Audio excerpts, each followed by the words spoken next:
Genesis chapter 45. Joseph was no longer able to control his feelings in front of his servants, so he ordered them all to leave the room. No one else was with him when Joseph told his brothers who he was. He cried with such loud sobs that the Egyptians heard it, and the news was taken to the king's palace. Joseph said to his brothers, "I am Joseph. Is my father still alive?" But when his brothers heard this, they were so terrified that they could not answer. Then Joseph said to them, "Please come closer." They did, and he said, "I am your brother Joseph, whom you sold into Egypt. Now do not be upset or blame yourselves because you sold me here. It was really God who sent me ahead of you to save people's lives. This is only the second year of famine in the land. There will be 5 more years in which there will be neither plowing nor reaping. God sent me ahead of you to rescue you in this amazing way and to make sure that you and your descendants survive. So it was not really you who sent me here, but God. He has made me the king's highest official. I am in charge of this whole country. I am the ruler of all Egypt. Now hurry back to my father and tell him that this is what his son Joseph says. God has made me ruler of all Egypt. Come to me without delay. You can live in the region of Goshen, where you can be near me.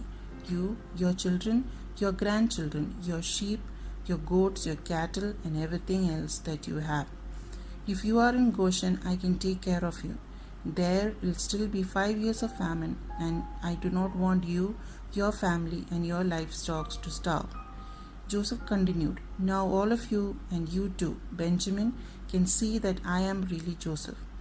Tell my father how powerful I am here in Egypt and tell him about everything that you have seen. Then hurry and bring him here."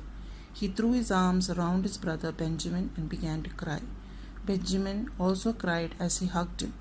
Then, still weeping, he embraced each of his brothers and kissed them. After that, his brothers began to talk with him.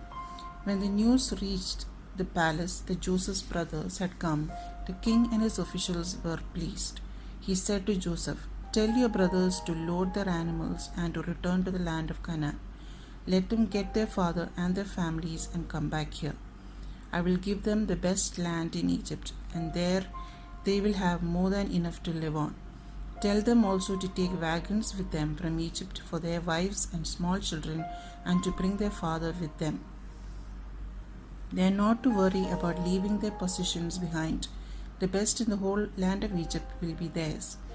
Jacob's sons did as they were told. Joseph gave them wagons as the king had ordered and food for the journey.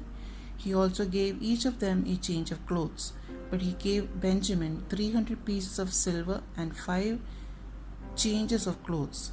He sent his father 10 donkeys loaded with the best Egyptian goods and 10 donkeys loaded with corn, bread, and other food for the journey.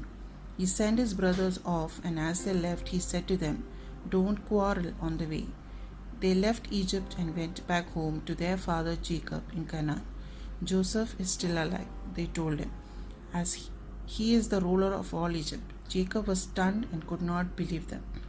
But when they told him all that Joseph had said to them, and when he saw the wagons which Joseph had sent to take him to Egypt, he recovered from the shock.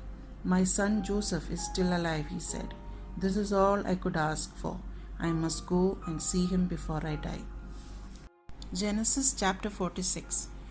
Jacob packed up all he had and went to Beersheba, where he offered his sacrifices to the God of his father Isaac. God spoke to him in a vision at night and called, "Jacob, Jacob."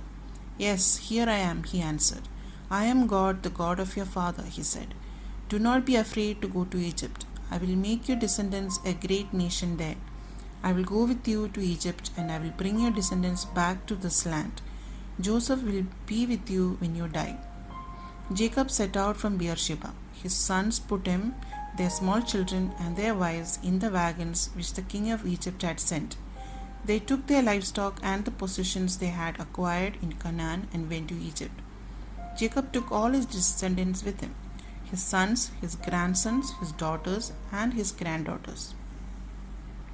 The members of Jacob's family who went to Egypt with him were his eldest son Reuben, and Reuben's sons Hanok, Paulu, Hezron, and Carmi. Simeon and his sons Jemuel, Jamin, Ohad, Jachin, Zohar, and Shaul, the son of a Canaanite woman. Levi and his sons Gershon, Kohath, and Merari. Judah and his sons Shelah, Perez, and Zerah. Judah's other sons Er and Onan had died in Canaan. Perez's sons were Hezron and Hamul. Issachar and his sons Tola, Puha, Jashub, and Shimron. Zebulun and his sons Seret, Elon, and Jalil. These are the sons that Leah had borne to Jacob in Mesopotamia beside his daughter Dinah. In all, his descendants by Leah numbered 33. Gad and his sons Zephon, Haggai, Shunai, Esbon, Eri, Arud, and Areli.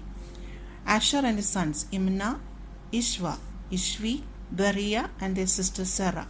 Beriah's sons were Heber and Malkiel.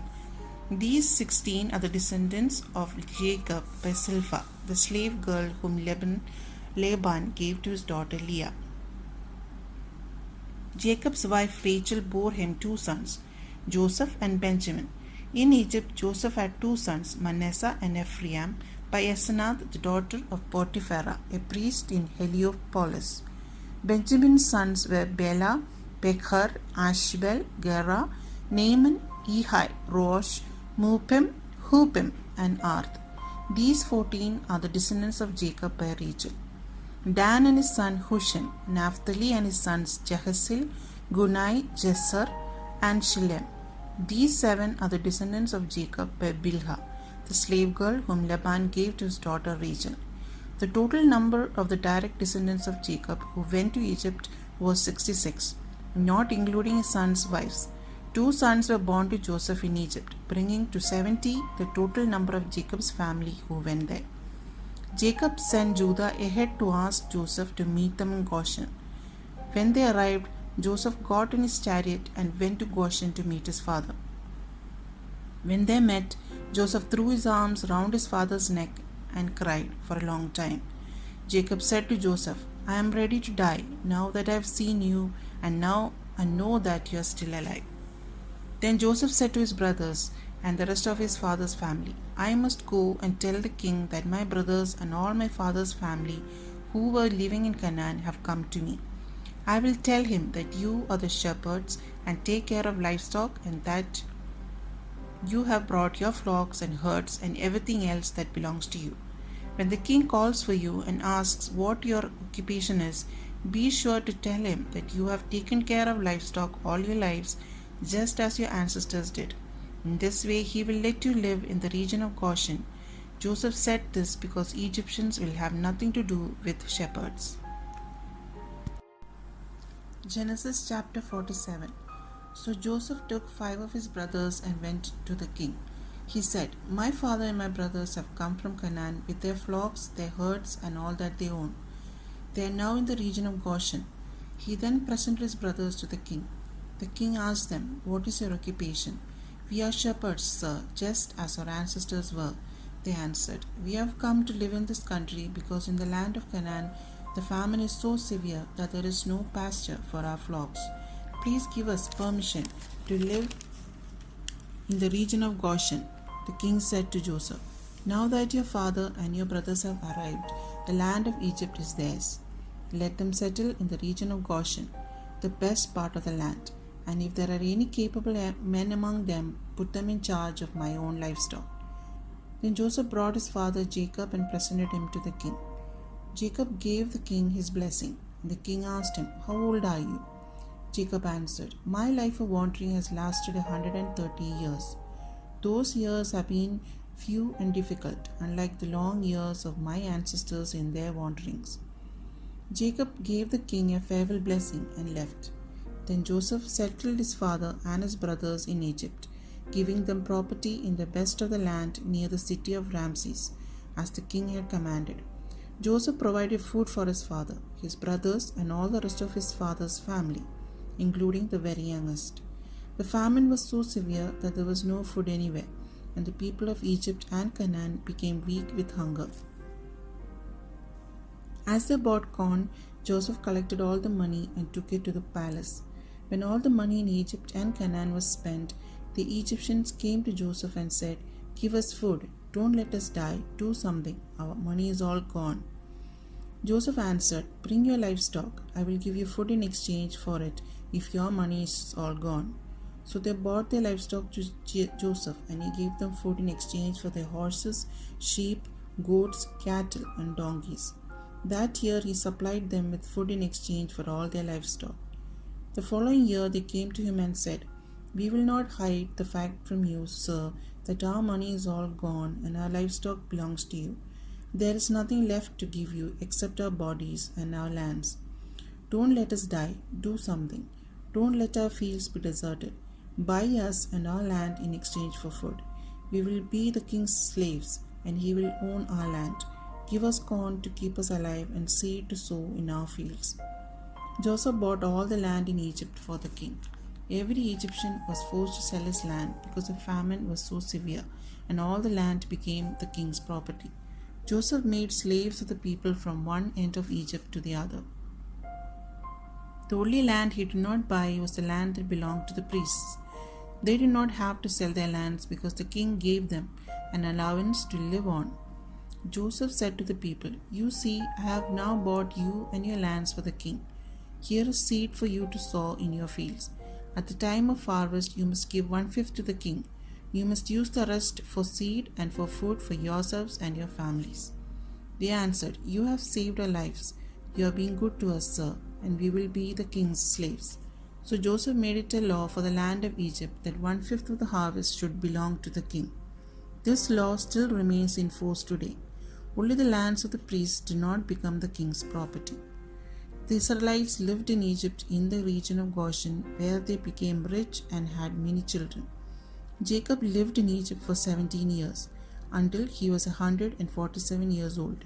When the time drew near for him to die, he called for his son Joseph and said to him, "Place your hand between my thighs and make a solemn promise that you will not bury me in Egypt.